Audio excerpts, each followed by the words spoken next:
Bueno, yo voy a hablar de dos de mis novelas favoritas, El proceso de Kafka y Alicia en el País de las Maravillas de Lewis Carroll.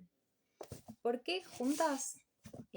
Porque primero leí El proceso y después leí Alicia, y cuando leí Alicia me di cuenta de que tenían como muchas cosas en común, eh, eran muy similares y me empecé a preguntar por qué.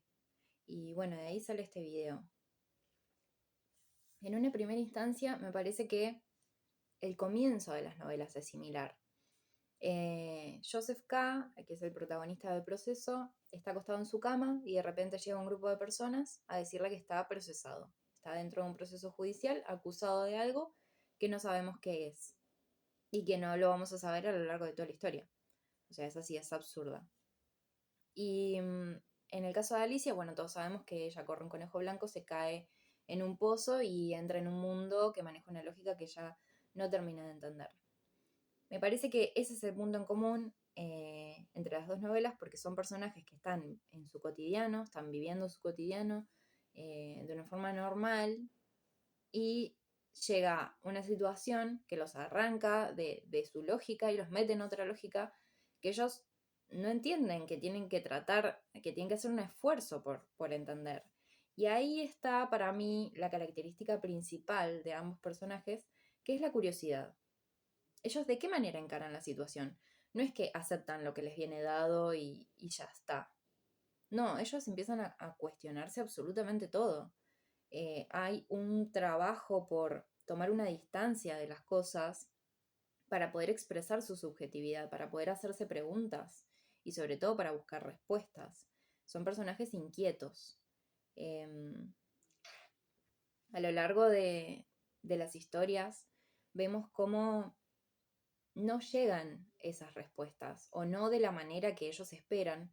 Entonces, otra de las características que para mí tienen en común es esta sensación de soledad, de sentirse incomprendidos, una sensación de desolación, una angustia profunda, que se expresa de una manera muy inteligente. Siento que eso, por eso amo a estos dos escritores. En las novelas se pueden decir las cosas de una forma muy simple, como por ejemplo que el personaje diga yo me siento solo, pero para mí una salida mucho más inteligente y más trabajada es mostrarnos diferentes situaciones a través de las cuales nosotros inferimos cómo se sienten los personajes.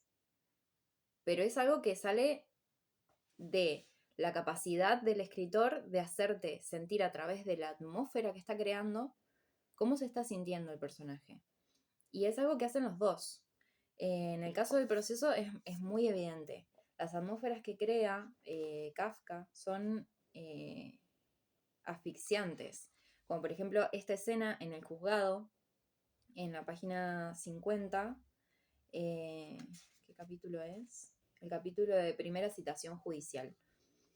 K creyó entrar en una asamblea, una aglomeración de la gente más dispar. Nadie prestó atención al que entraba. Llenaba una habitación de mediano tamaño con dos ventanas, rodeada, casi a la altura del techo, por una galería que también estaba completamente ocupada y donde las personas solo podían permanecer inclinadas, con la cabeza y la espalda tocando el techo.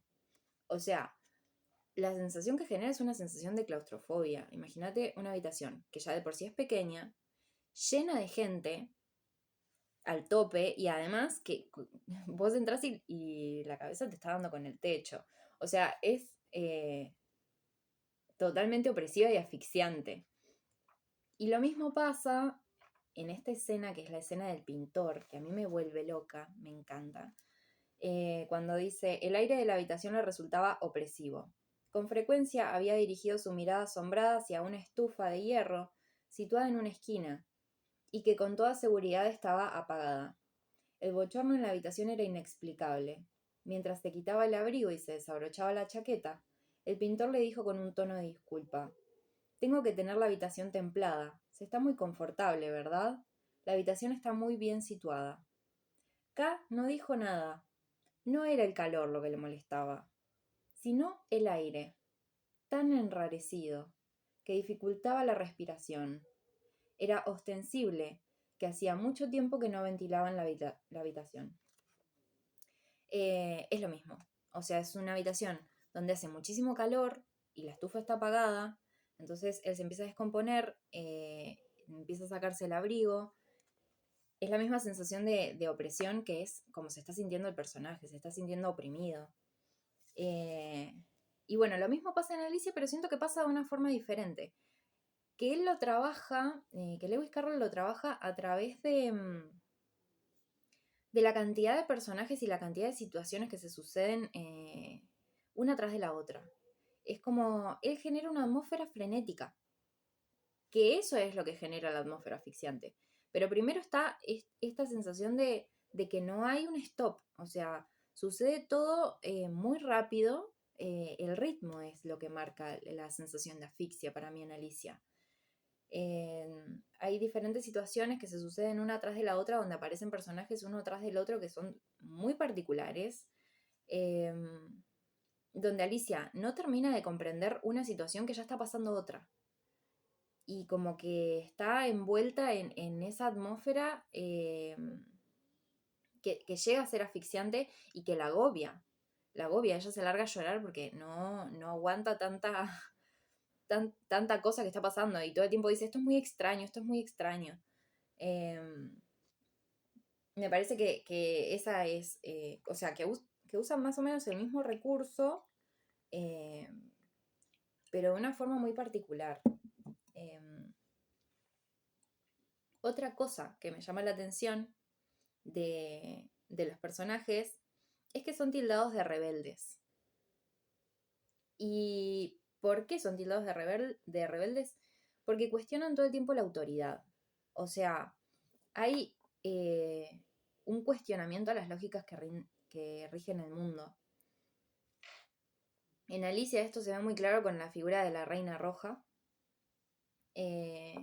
Ellos entienden que el sistema en el que viven es totalmente arbitrario. O sea, Joseph K. es acusado y nadie sabe por qué, ni siquiera los propios abogados, porque hay una lógica del poder donde hay gente en estratos superiores que es la única que sabe las cosas, que sabe el porqué de todo y que pone las reglas. Y lo demás, o sea, los demás tienen que aceptarlo. Es así. Entonces, ¿por qué son tildados de rebeldes estos personajes? Porque cuestionan. O sea, no aceptan lo que viene dado. Y en Alicia se ve muy claro, por ahí de una forma más inocente, porque es una niña. Entonces, cerca del final,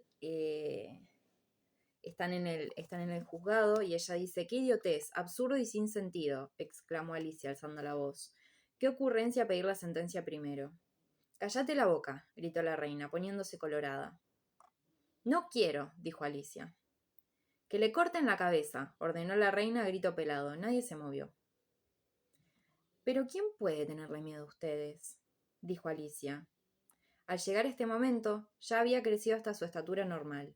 No son más que un mazo de naipes. Entonces, este cuestionamiento a la Reina Roja no solamente pasa acá, o sea, pasa constantemente. También hay una escena donde la reina hace que le corten la cabeza a unos naipes y ella dice, esto es una tontería, ¿por qué les cortarían la cabeza? Y los esconde dentro de una maceta y se salvan. Es como que entienden que es totalmente absurdo lo que está pasando, pero no saben cómo salir de ahí.